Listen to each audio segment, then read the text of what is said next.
Bismillah. Bonjour et bienvenue. Nous allons étudier un autre type de circuit. C'est un circuit avec une source de tension indépendante et une source de courant indépendante. Donc on nous demande toujours de calculer les courants, les tensions et faire le bilan de puissance pour vérifier nos calculs. Pour cela, voici notre circuit. C'est un circuit avec une source de tension de 70 volts et une source de courant de 5 ampères. On a ici deux résistances, 2 mailles.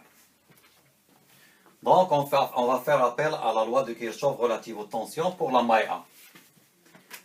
Donc, on va choisir le sens horaire le plus simple pour faire la somme algébrique des tensions. Donc, on rappelle, la somme algébrique des tensions dans la maille A est égale à 0. En choisissant, bien sûr, un sens pour faire notre calcul. Donc, on a choisi le sens horaire. Donc, on rentre par la bonne moins. Donc, souvenez-vous, toujours la même règle. Moins V, la flèche ici. Moins V plus U1 plus U2 est égal à 0. Et on ferme la boucle. OK? Donc, moins V plus U1 plus U2 est égal à 0. Donc, si je fais la loi d'Ohm, on a U1 est égal à R1 fois I1, U2 est égal à R2 fois I2. Ça, c'est la loi d'Ohm. Donc, je remplace ici. Qu'est-ce que j'ai?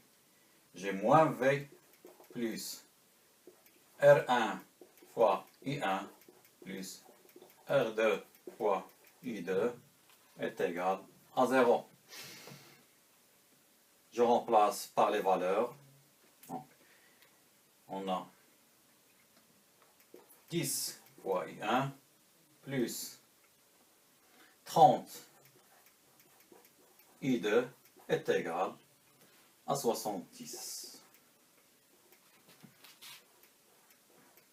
Ça, c'est l'équation relative à la maille A.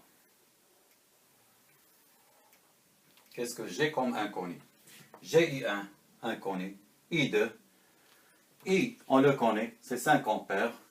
La tension ici est connue. Donc, qu'est-ce qu'il me reste? Il me reste de calculer I1 et I2.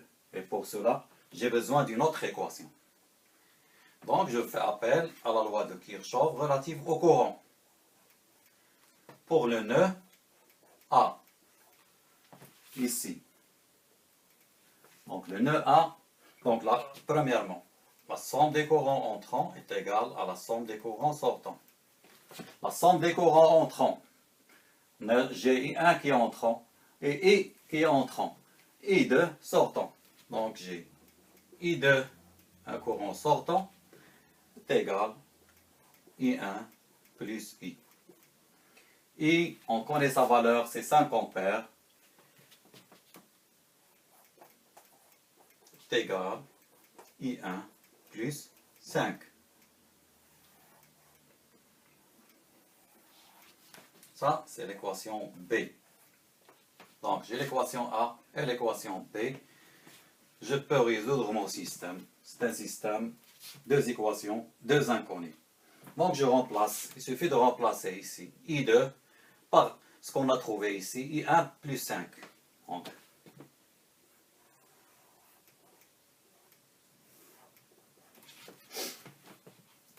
j'ai 10 I1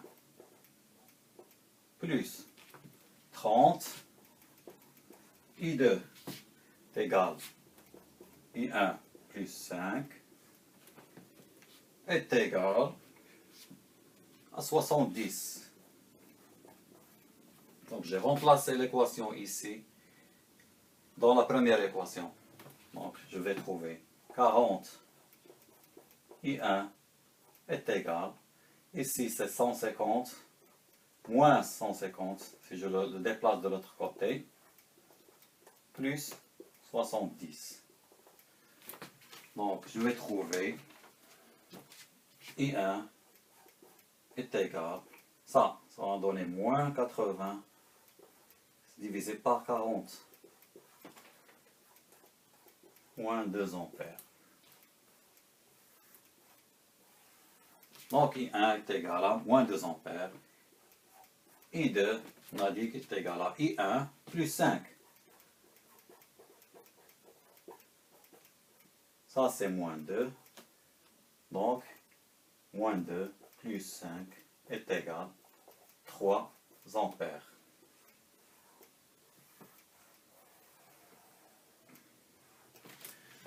Donc, pour trouver I1, pour trouver la tension I1 et la tension I2 aux bornes des deux résistances, il suffit de remplacer ici. Donc, j'ai ici R1 qui est de 10, donc c'est moins 20 volts. Ici, c'est R2 30 multiplié par 3, multiplié par I2 qui est 3, donc je trouve 90 volts. Donc, pour vérifier nos calculs, on va passer au bilan de puissance. J'ai reporté ici les résultats qu'on a trouvés. Donc, I1 est égal à moins 2 ampères, I2 est égal à 3 ampères, U1 est égal à moins 20 volts, U2 est égal à 90 volts. Donc, on a dit que on va attribuer le signe moins à la tension. Donc, ça, c'est pour les puissances. Pour le calcul des puissances, on va attribuer le signe moins à la tension si le courant entre par la borne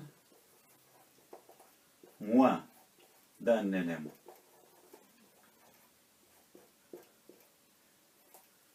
C'est le courant entre par la borne moins d'un élément. C'est le cas pour, par exemple, pour V,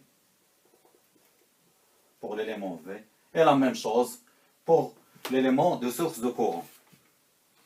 Donc, qu'est-ce qu'on va écrire? Donc, P au niveau de V, la source de tension est égale. Le courant, il rentre par la borne moins. Donc, on va lui attribuer à la tension un signe moins, c'est-à-dire moins 70 multiplié par le courant. Le courant, c'est le courant I1. Il rentre par la borne moins, qui est de moins 2 ampères. Ça va me donner 140 volts. Pardon, 140 watts. Et remarquez que c'est un élément qui consomme de la puissance parce qu'on a trouvé un signe plus au niveau de sa valeur. Donc, elle consomme de la puissance. Pour la source de courant, la puissance c'est la même chose. La puissance au niveau de source de courant est égale.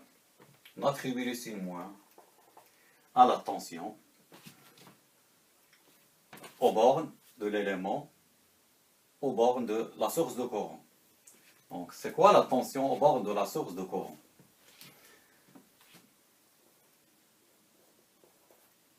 Ça, c'est le nœud A et ça, c'est le nœud B. La tension qui est ici, c'est la même chose qu'ici. Ça, c'est toujours le même point et ça, c'est toujours le même point. Donc, on a la même tension. Donc, la tension aux bornes de R2, c'est la même tension aux bornes de la source de courant. Donc, qu'est-ce qu'on va écrire? Est égal à moins I2 multiplié par le courant I, qui est de 5 ampères. Je remplace par les valeurs. On a trouvé moins. Ça, c'est 90 multiplié par 5, ce qui va me donner 450 watts. Pardon, moins 450 watts.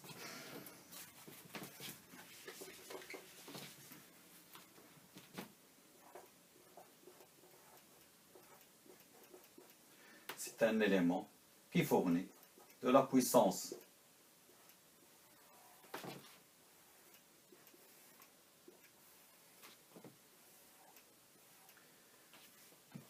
On a trouvé un signe moins au niveau de sa valeur. Ok, il me reste l'élément R1 et R2. C'est très simple. Donc, P au niveau de R1 est égal à la résistance R1 multiplié par le courant au carré, I1 au carré. Ou bien, c'est U1, donc le courant il ne rentre pas plus, U1 multiplié par I1. Donc c'est une autre manière de calculer la puissance au niveau de R1. Donc on remplace par les valeurs. Qu'est-ce qu'on a?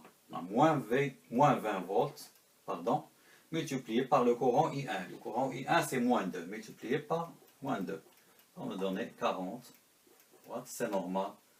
C'est une résistance, elle consomme de la puissance.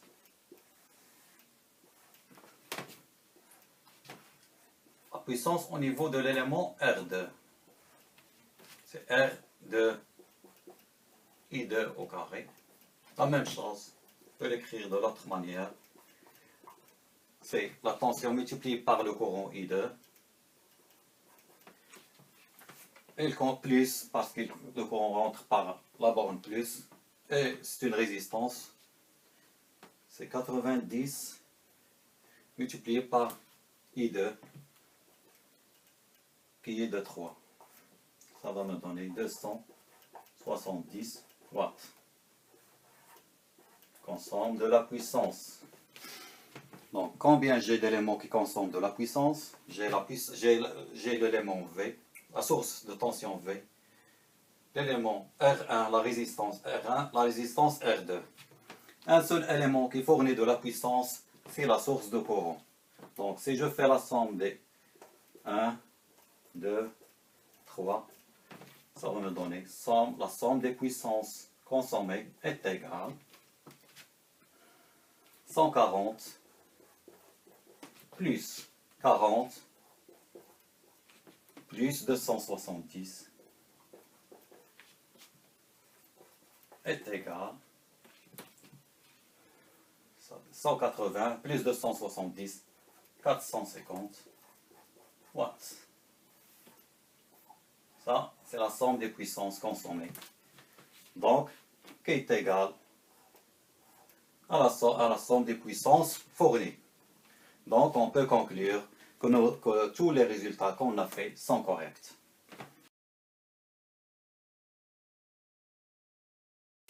Je vous remercie pour votre attention et je vous donne rendez-vous, Inch'Allah, pour l'étude d'un autre type de circuit. Merci.